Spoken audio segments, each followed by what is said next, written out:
Selamat bertemu kembali kepada para pendengar yang setia. Saat ini kita akan kembali mendengarkan renungan firman Tuhan, namun sebelumnya kita berdoa. Kami bersyukur kepadamu ya Tuhan atas anugerah-Mu di dalam kehidupan kami. Hingga hari ini kami boleh menikmati karya Allah yang begitu luar biasa. Semuanya hanya semata-mata karena berkat dan pertolongan-Mu bagi kami semua.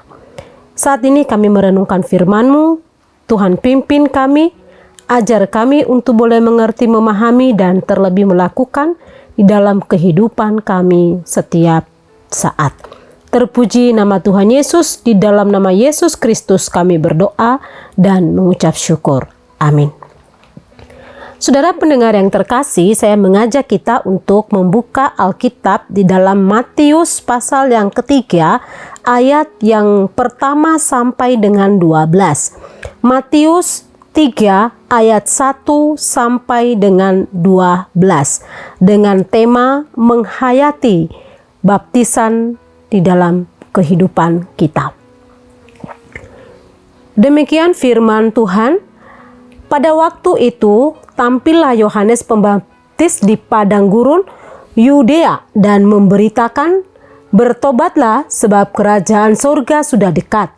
Sesungguhnya dialah yang dimaksudkan Nabi Yesaya ketika ia berkata, "Ada suara yang berseru-seru di padang gurun, persiapkanlah jalan untuk Tuhan, luruskanlah jalan baginya." Yohanes memakai jubah bulu unta dan ikat pinggang kulit, dan makanannya belalang dan madu hutan. Maka datanglah kepadanya penduduk dari Yerusalem, dari seluruh Yudea, dan dari seluruh daerah sekitar Yordan. Lalu sambil mengaku dosanya, mereka dibaptis oleh Yohanes di sungai Yordan. Tetapi waktu itu melihat banyak orang Farisi dan orang Saduki datang untuk dibaptis, berkatalah ia kepada mereka, "Hai kamu keturunan ular beludak, siapakah yang mengatakan kepada kamu bahwa kamu dapat melarikan diri dari murka yang akan datang? Jadi hasilkanlah buah yang sesuai dengan pertobatan. Dan janganlah mengira bahwa kamu dapat berkata dalam hatimu, Abraham adalah bapa kami. Karena aku berkata kepadamu, Allah dapat menjadikan anak-anak bagi Abraham dari batu-batu ini. Kapak sudah tersedia pada akar pohon, dan setiap pohon yang tidak menghasilkan buah yang baik pasti ditebang dan dibuang ke dalam api. Aku membaptis kamu dengan air sebagai tanda pertobatan, tetapi ia yang datang kemudian daripadaku lebih berkuasa daripadaku, dan aku tidak layak melepaskan kasutnya. Ia akan membaptiskan kamu dengan Roh Kudus dan dengan api." Demikian jauh pembacaan firman Tuhan. Saudara pendengar yang terkasih, hal apa yang mungkin seorang hamba Tuhan atau rohaniawan atau orang yang akrab dengan pengajaran dan nilai-nilai agama dapat jatuh ke dalam dosa? Kadang orang membuat alasan bahwa karena hamba Tuhan itu juga manusia, bukan Tuhan, maka bisa saja jatuh ke dalam dosa. Saudara, siapapun orang itu dan apapun statusnya atau profesinya tetap rentan terhadap dosa dan kecenderungan untuk melakukannya. Lalu bagaimana seorang hamba Tuhan, orang Kristen, menghayati makna baptisan yang diterima dan juga dilakukannya? Di dalam bagian yang kita baca ini, kita belajar dari pribadi Yohanes Pembaptis. Yohanes Pembaptis tidak hanya membaptis, tetapi ia juga menghidupinya. Paling tidak ketika kita membaca 11 ayat ini, kita menemukan 5 cara yang dilakukan Yohanes di dalam menghayati dan menghidupi baptisan. Yang pertama adalah Yohanes hidup sederhana. Yohanes hidup sederhana. Yohanes adalah seorang hamba yang dipilih oleh Tuhan untuk membaptis, untuk melakukan sebuah pekerjaan pelayanan yang diberikan oleh Allah kepadanya. Dia tinggal bukan di istana dan juga bukan di kota, atau juga tidak tinggal di tempat keramaian, tetapi dia tinggal di padang gurun. Bahkan pakaian yang dikenakannya, kalau kita membaca bagian ini tadi, sangat-sangat sederhana. Bahkan dikatakan di sana bahwa makanannya bukanlah seafood atau makanan yang lazim kita makan sehari-hari, tetapi yang dia makan adalah hanyalah belalang dan madu hutan. Di sini kita memperhatikan kesederhanaan hidup daripada Yohanes Pembaptis. Sekalipun dia adalah utusan Allah, tetapi dia tidak memiliki hidup dalam kemewahan, tetapi dia hidup di dalam kesederhanaan. Sekalipun dia adalah pilihan Allah, tetapi dia tetap hidup dalam kesederhanaan, tidak dalam kemewahan. Dan inilah penghayatan baptisan bagi Yohanes, adalah hidup di dalam kesederhanaan. Sebagai orang-orang yang sudah menerima baptisan, orang-orang yang sudah bertobat dan dipilih oleh Allah, diberikan sebuah tanggung jawab. Bukan berarti bahwa dia harus hidup di dalam kemewahan, mengikuti statusnya sebagai seorang hamba pilihan Allah, tetapi dia tetap hidup di dalam kesederhanaan. Saudara, menghayati kehidupan, hidup dalam kesederhanaan adalah merupakan hal yang baik, merupakan buah yang dapat dilihat dari seorang petobat, dari seorang hamba yang benar-benar hamba di hadapan Allah. Yang kedua, di sini kita memperhatikan dalam ayat yang ke-11 bahwa Yohanes berkata, "Aku membaptis kamu dengan air sebagai tanda pertobatan, tetapi Ia yang datang kemudian daripadaku lebih berkuasa daripadaku, dan aku tidak layak melepaskan kasutnya. Ia akan membaptiskan kamu dengan Roh Kudus dan dengan api." Dalam ayat ini menunjukkan pengakuan Yohanes Pembaptis bahwa ia merasa belum berbuat apa-apa. Bahkan baptisan yang dia berikan pun hanyalah sebagai tanda pertobatan orang-orang yang dibaptis. Sedangkan Kristus adalah memegang hak istimewa untuk memberi arti dari tanda itu sendiri. Saudara, walaupun Yohanes memiliki kuasa yang besar karena ia datang dalam kuasa Roh dan Elia, namun di sini kita perhatikan bahwa Yohanes tetap memberi pengakuan tertinggi kepada Yesus Kristus. Bahkan Kristus memiliki kuasa yang lebih besar. Ia menyadari dirinya bahwa tidak layak melayani Kristus, bahkan untuk melakukan hal yang paling rendah pun, yaitu membuka kasutnya, Yohanes tidak layak. Inilah contoh seorang hamba Tuhan yang menghidupi, yang menghayati baptisan dalam dirinya, yang menghayati pertobatan dalam dirinya. Mereka bersedia merendahkan diri sendiri, bahkan direndahkan hanya agar Kristus bisa ditinggikan. Mereka rela menjadi apa saja agar Kristus bisa menjadi segala-galanya. Saudara pendengar yang setia, kita sebagai hamba-hamba Tuhan, orang-orang rohaniawan Kristen, juga seharusnya kita jangan menyombongkan diri kita hanya karena status kita yang lebih tinggi, tetapi tetap rendah hati, rela menjadi apa saja sekalipun orang lain tidak menghargai kita, rela menjadi apa saja, rela dianggap apa aja agar Kristus tetap ditinggikan dan menjadi segala-galanya.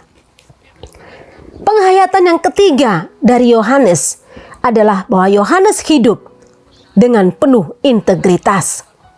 Saudara yang terkasih, integritas seseorang dapat dilihat dari perkataan dan perbuatannya selalu selaras. Antara perkataan dan perbuatannya selalu selaras. Ia menyuarakan agar pertobatan menghasilkan buah, seperti dalam ayat yang ke-8 Yohanes berkata, "Jadi hasilkanlah buah yang sesuai dengan pertobatan." Kalau kita memperhatikan ayat yang ke-8 ini, latar belakang dia menyebutkan ini dilihat dari ayat yang ke-7, yaitu ketika orang-orang Farisi datang. Tetapi waktu ia melihat banyak orang-orang Farisi dan orang Saduki datang untuk dibaptis, berkatalah ia kepada mereka, kepada orang-orang Farisi ini ya, "Hai kamu keturunan ular beludak, siapakah yang mengatakan kepada kamu bahwa kamu dapat melarikan diri dari murka yang akan datang? Jadi hasilkanlah buah yang sesuai dengan pertobatan." Jadi hasilkanlah buah yang sesuai dengan pertobatan. Di sini Yohanes mengingatkan bahwa sebab kamu telah bertobat dan mengikuti ajaran dan baptisan pertobatan, maka yang menjadi bukti bahwa kamu benar-benar telah menyesal, maka pertobatan itu harus benar-benar terjadi di dalam hati, bukan seperti orang-orang Farisi yang hanya menunjukkan bahwa mereka adalah alat Tuhan, yang hanya menunjukkan bahwa mereka adalah pemimpin-pemimpin agama, tetapi tidak menghasilkan pertobatan yang sesungguhnya. Maka di sini Yohanes mengingatkan kepada para orang-orang yang memberikan diri untuk dibaptis bahwa wujud dari pertobatan adalah ketika pertobatan itu benar-benar berakar di dalam diri, benar-benar menghasilkan buah. Pertobatan tidak berpura-pura. Pertobatan yang sesungguhnya pasti menghasilkan buah. Orang-orang yang mengaku bertobat harus benar-benar menyesal, baik dalam sikap maupun perbuatan, dan tidak melakukan apapun yang tidak pantas dilakukan oleh orang-orang yang berdosa, yang telah menyesal. Saudara yang terkasih, yang ketiga ini adalah Yohanes hidup dengan penuh integritas.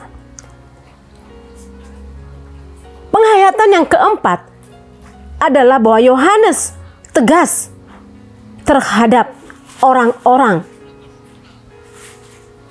yang benar-benar bertobat. Yohanes tidak berkompromi dengan siapapun. Yohanes tidak berkompromi dengan sikap pura-pura dan kemunafikan yang diperlihatkan oleh orang-orang Farisi dan Saduki. Sehingga ia menegur dengan keras kepada orang-orang Saduki dan berkata, "Hai kamu keturunan ular beludak, siapakah yang mengatakan kepada kamu bahwa kamu dapat melarikan diri dari murka yang akan datang?" Baptisan bukan sebuah permainan. Baptisan bukan sebuah peristiwa yang dilakukan tanpa makna.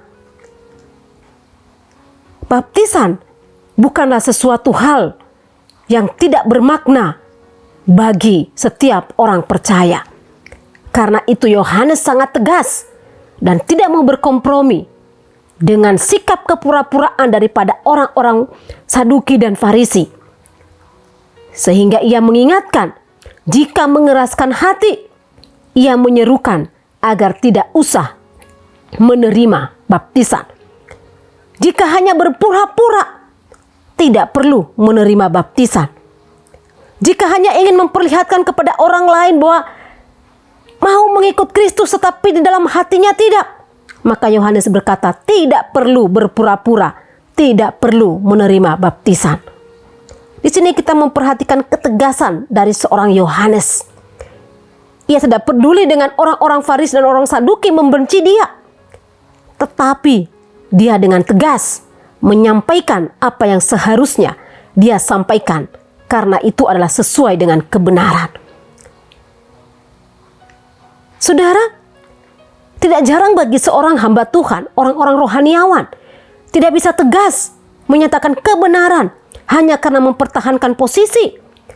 Tidak tegas untuk menegur sebuah kesalahan hanya karena mempertahankan status, hanya karena mempertahankan sebuah jabatan, hanya karena mempertahankan sebuah nama diri.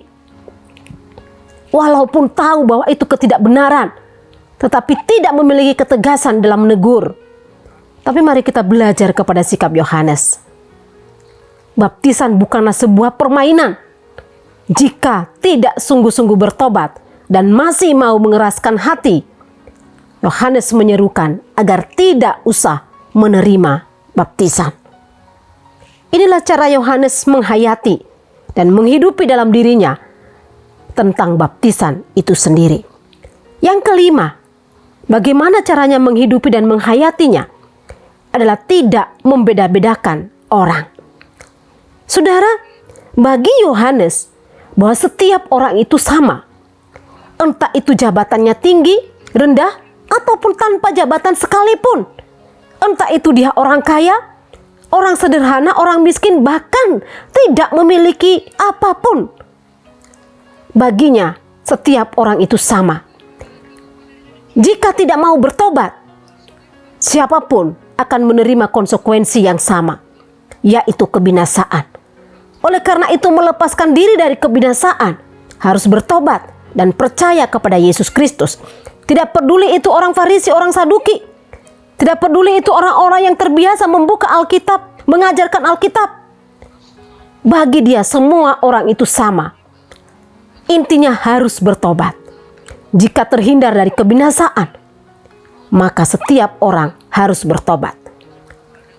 Prinsip menghayati poin yang kelima ini adalah penting untuk kita tidak membeda-bedakan orang.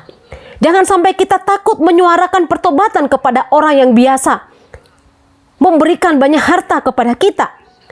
Jangan sampai kita takut menyuarakan untuk bertobat bagi orang yang biasa memberikan banyak materi kepada kita. Jangan sampai kita takut menyuarakan pertobatan bagi orang yang terlihat jabatannya tinggi, terlihat wibawanya sangat baik, sangat dikagumi, tetapi belum tentu kehidupannya. Jangan ada ketakutan untuk menyuarakan sebuah kebenaran bagi orang-orang yang terlihat orang besar, tetapi penuh dengan hidup di dalam dosa.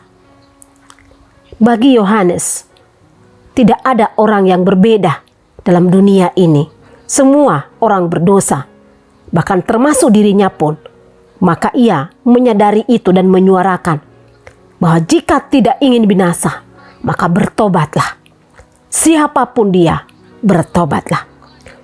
Saudara pendengar yang terkasih, sebagai hamba-hamba Tuhan, orang rohaniawan, kita perlu belajar dan mencontoh cara Yohanes menghayati dan menghidupi baptisan.